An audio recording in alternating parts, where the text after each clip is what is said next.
By day, Miss Weber is a biology teacher at Albemarle High School. This is what we need to focus on. Okay? All right. Are you good? Thank you. But when the bell rings, she becomes something much, much more.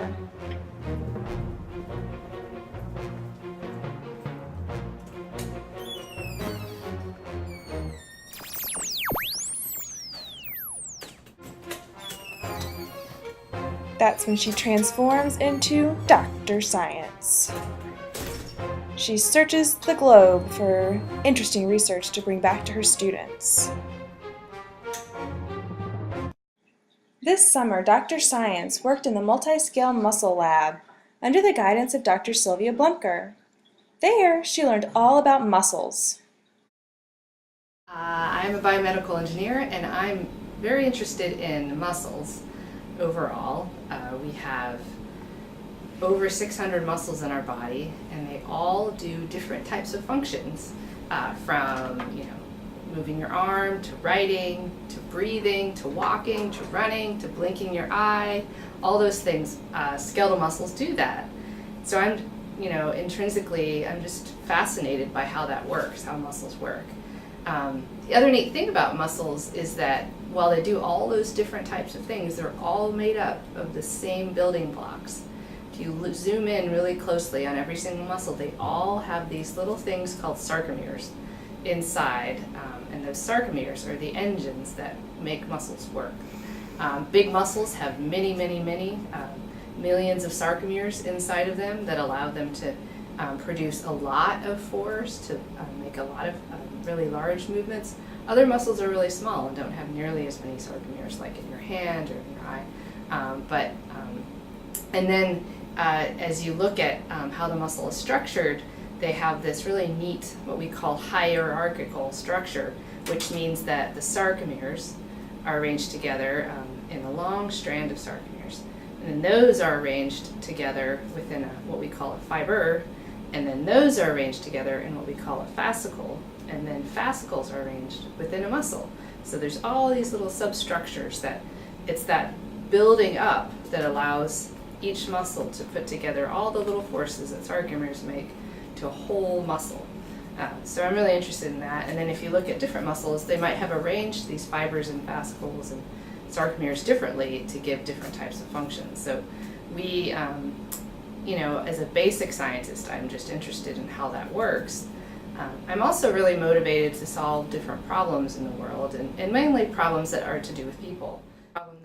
One of the many problems that Dr. Blemker's lab is studying is Duchenne muscular dystrophy. Children with, boys with Duchenne's muscular dystrophy are born with one particular gene missing or altered so that in their muscles they don't create this one particular protein called dystrophin, which is a really big protein inside the muscle that actually it's on, so if you think about, so I talked about fibers. So fibers are is the main cell, or is the cell, muscle cell, and it's fibers contracting that gives muscles forces, and inside fibers you have all these sarcomeres. So dystrophin is a protein that links those fibers to the stuff around it. So if you think about a muscle, it has a bunch of long fibers, and they're not just like a bunch of spaghettis that are all just sort of working, that slide, and you think about putting a bunch of spaghettis that they would sort of move and slide relative to each other. They're not like that. They're actually really tightly connected to each other with something we call the extracellular matrix. And it turns out that tight coupling between the fibers is important because in kids with Duchenne's muscular dystrophy, that connection isn't nearly as tight as it needs to be. That dystrophin protein is the little connection. It's a thing that ties all the spaghettis of the muscle fibers together. This is a picture of muscle fibers. The fibers have red stripes, and the extracellular matrix is blue. The treatments for the disease are very limited because they don't really know why the dystrophin protein is so important. And so this is, we see that as an opportunity to help because we're engineers that what we do is we figure out how muscles work, how they generate force, and how all the different elements of the muscle actually work together to produce muscle force and how they might interact to protect a muscle from injury. So, and we do this through computer modeling. So in our computer models, we can create something that looks like a muscle. We can inform it based on a lot of measurements that you can make on particular muscles. And based on that model, we can predict things like when it would get injured and how it would get injured. And then if we can do that in a muscle that doesn't have dystrophin, then we can really now much deeperly understand what's going on. Why is the dystrophin protein so important? And then if you have that, then you can maybe simulate treatments and simulate how would you, if you're gonna try to replace the dystrophin protein with something, what should the properties of it be, and how much of it would you need, and which muscles do you need to put it in, and all those sorts of questions. We can simulate treatments and figure out what would work well. So that's an overall goal. And so one particular muscle that we are really find important to study is the diaphragm muscle. So the diaphragm is in your body, and it's the main muscle that controls your breathing. So as you breathe air in, and your lungs need to expand, and then as you breathe air out, your lungs need to contract. And so it turns out the lungs themselves can't just do that because they don't have any particular muscles that's just going to make it bigger and smaller. So you need a muscle next to it to create the pressure change that allows the lungs to breathe the air in and out. And so it's the diaphragm. It's almost like we think of it as a piston to some degree. It's this big kind of dome-like straight shaped muscle that it contracts, it moves down. The lungs are above it, and so the lungs open up, and then as the diaphragm relaxes, the lungs close and you breathe the air out. So we're using our diaphragm all day and night, right? Because we're always breathing. So in these kids with muscular dystrophy, their diaphragm muscles, they get damaged very much over time, and ultimately it becomes very, very hard for them to breathe within their late teens and early 20s, and these children, they don't live past that age, and partly it's because they can't breathe anymore because their breathing muscles have wasted away. So we for that reason, it's an important muscle, so we're studying it, and it turns out to be a really complicated muscle because it's not like a muscle you could think of traditionally, like your bicep muscle, that if it attaches in two places, it contracts, it flexes, and it shortens, and so it's all very linear. Well, the diaphragm is more like a dome, and when it contracts, the whole thing comes together.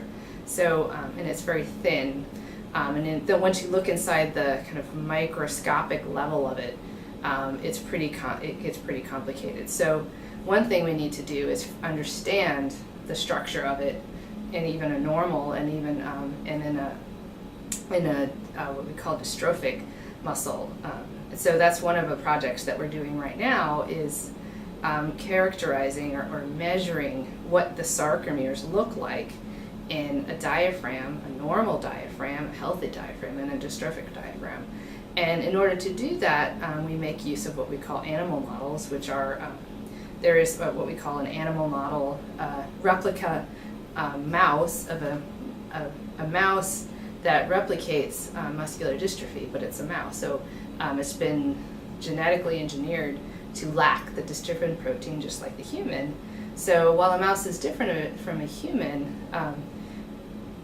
if it's genetically altered in a way that's similar to the human, that gives us an opportunity to really dig into the details of what's going on in the muscle when it doesn't have the dystrophin protein, because it's hard to know that otherwise. So we're doing this in mice and characterizing, taking diaphragms from normal and mice that lack the dystrophin protein, and look at how the sarcomere structure has changed and the fiber structure has changed in those two cases. And that really gives us really good understanding or clear picture for what's going on, like how has the muscle changed. And once we know that, then we can now create computer models of muscles that are dystrophic. Now we have the information that we need to plug into a computer model and then now really understand how and why those muscles are contracting differently and what the dystrophin protein is doing in those muscles. The picture on the left is of the muscle fibers in the diaphragm of a mouse that lacks dystrophin. You can see many differences between the picture on the left and the picture on the right, which is of a healthy mouse's muscle fibers.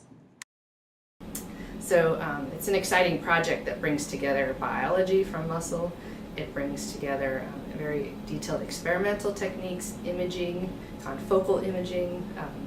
It brings together mathematics and mechanics. So it's very interdisciplinary and also very motivated by an important clinical problem that anybody who's known or has a family member that has a child with Duchenne's muscular dystrophy can tell you how incredibly devastating the disease is. And so it's motivating to work on a problem that's so important. As the day comes to a close, Dr. Science must hang up her lab coat to prepare for another day at Albemarle High School.